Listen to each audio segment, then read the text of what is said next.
सर्वप्रथम सबसे पहले मैं ईद मिलाद के मौके पे 1500 साल के मौके पे सभी वतन के आजिज़ लोगों को सभी को मुबारकबाद देता हूँ। और आज जो ईद मिलादुन्नबी के मौके पर हमने श्री रुग्णालय वहाँ पे फल फ्रूट वाटअप और पैकेट बिस्किट के पानी के साथ में वाटअप किए हैं। उसके बाद मती मंदिर जो है गढ़पाटी का अपना वहाँ पर भी हमने वाटअप किया है फल फ्रूट वगैरह। ठीक है, इसके आगे क्या प्रोग्राम है और किस तरह से ईद मिलादुन्नबी का जुलूस निकाला जाएगा और कैसा आगे का प्रोग्राम आपने नियोजन किया? जुलूस को हमने 2 दिन एक्सटेंड किया था, इससे पहले भी हमने बताया था। वैसे ही 8 तारीख को जुलूस हमारा निकलेगा अरब मस्जिद से होते हुए।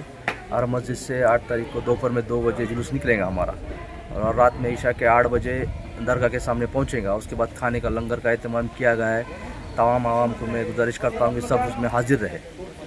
ठीक है, जनता को आप क्या आह्वान करना चाहोगे कि जुलूस किस तरह से निकाला जाएगा और कैसे उसकी एहतियात बरतनी चाहिए?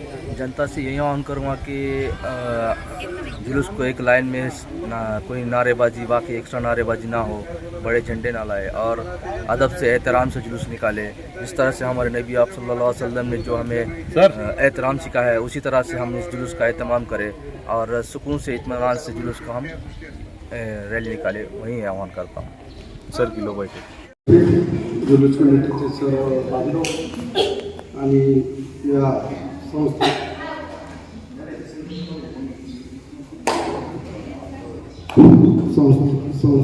संस्थेचे आयोजक आणि आज 5 तारीख आहे, जे शिक्षक आहेत त्यांना मुजरा करतो की ही गोष्ट बघितल्यानंतर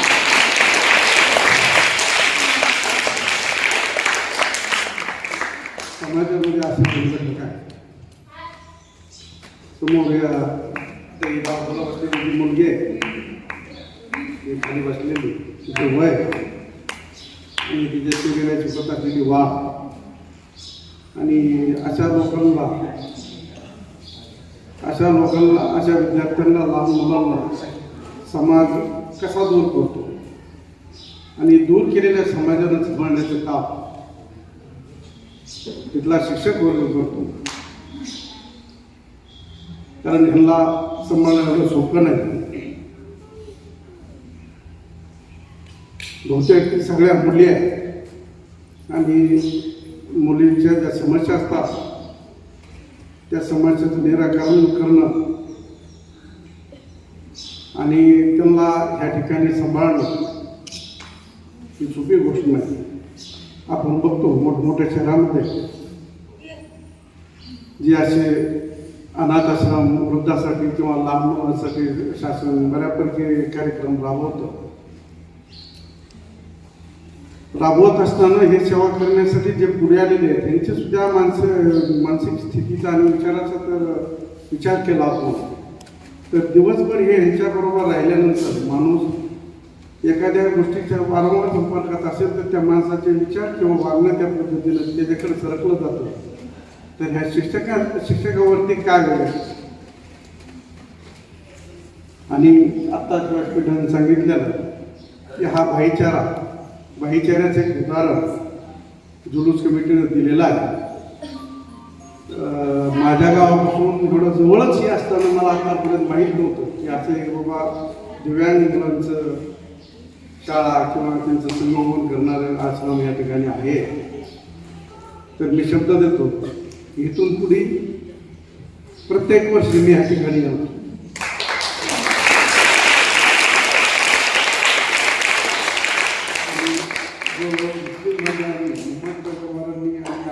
हिंदू धर्मातील जे विचारवंत आहेत त्यांनी जो संदेश दिलेला आहे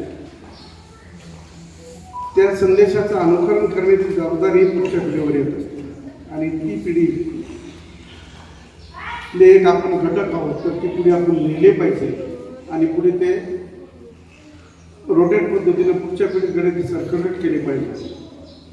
आणि हे करत असताना हे पूर्वीचे जे समाजसुधारक किंवा महामानव होते यांनी जो दिलेला संदेश आहे, हा संदेश पुढच्या पिढीकडे सर्क्युलेट करणं गरजेचं आहे. जुलूस कमिटीच्या सदस्यांनी निवडलेले ठिकाण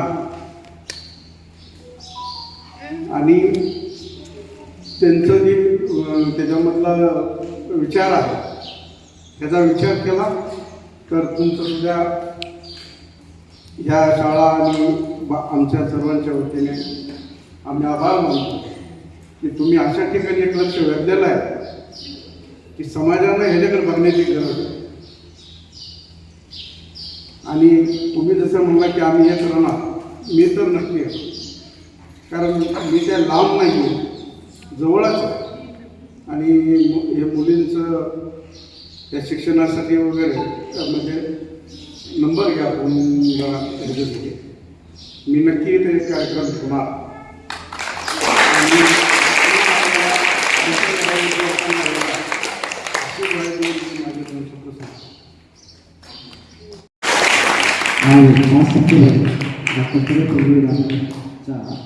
जन्मदिवस आहे, त्याला आपण शिक्षक दिन म्हणून साजरा करतो की गुरु ब्रह्मा गुरु विष्णू गुरुदेव महेश्वरा गुरु साक्षात परब्रह्म तस्मै श्री गुरुवे नमः. जो आयुष्य घडवतो अशा गुरुला नमन करण्याचा दिवस आहे. म्हणून या आमचा योग असा आला की आजच मोहम्मद पैगंबर साहेबांची जयंती, हा शिक्षक दिन आहे. ते जगाचे शिक्षक मोहम्मद पैगंबर साहेब होते. आज आपण इथे सेवा करता. जुलूस कमिटीच्या वतीने मी सगळ्या सदस्यांना विनंती करतो त्या ठिकाणी काम करणाऱ्या शिक्षकांचाही सन्मान झाला पाहिजे. आणि म्हणून आपण सगळ्यांनी या ठिकाणी यावं. आम्ही आपला शिक्षक दिनी सन्मान करत आहोत. या आपण या इथे यावं. आम्ही नराळे साहेबांना विनंती करतो की आपण त्यांना पुष्प घेऊन सगळ्या गुरुजनांचा सन्मान करावा. आज हमारे नबी दोनों जहाँ के मालिक हज़रत मोहम्मद मुस्तफ़ा सल्लल्लाहु अलैहि वसल्लम का यौम पैदाइशी दिन है. आज मिलाद के तौर पे मनाया जाता है. आज दोनों हॉस्पिटलों में फल तकसीम किए गए. आज यहाँ पर जो है स्वाधार मतिमंद लड़कियों का जो है स्कूल है, बाल गृह सुधार गृह है. इसमें जो है फल फ्रूट पानी और बिस्किट वगैरह सब ऐसा चीज़ तकसीम की गई. और आज का हमारा और जुलूस कमेटी का ये प्रोग्राम यहाँ तक का था. बाकी के तो रोज़ के प्रोग्राम जो 12 दिन थे वो तो लगातार मुसलसल चलते रहने वाले हैं. 7 तारीख को शाम तक भी है. 8 तारीख को बाद नमाज ज़ोहर मस्जिद उरूब से, अरब मस्जिद से जुलूस निकाला जाएगा. जिस जुलूस में तमाम लोगों ने इसमें शिरकत करना है. ज़ोहर की नमाज़ के बाद सब लोगों ने वहाँ पर शांति अमन से वहाँ पर आना है. और किस हमने जब भाईचारा दिखाया है कि गणेश विसर्जन है तो हमने 5 के बजाय हम 8 को निकाल रहे हैं. तो ये भाईचारा कायम रखने का है. जुलूस के दिन कोई हुल्लड़बाजी नहीं करते हुए, कोई बड़े डंडे के झंडे नहीं फहराते हुए, किसी को भी हिंदू भाई को या किसी भी कौम के इसको भी नुकसान नहीं पहुंचाते हुए सब ने मिलकर जुलूस को कामयाब करना है. और हमारे आका सल्लल्लाहु अलैहि वसल्लम ने जो हमको सीख दी है उस सीख को कायम करके उनकी जो सुन्नतों पे अमल करके वो सब उनके विचारों को अमल करके जो बाकी लोगों तक पहुंचाना है. इतना मैं सिर्फ यहाँ पर ऐलान करूँगा.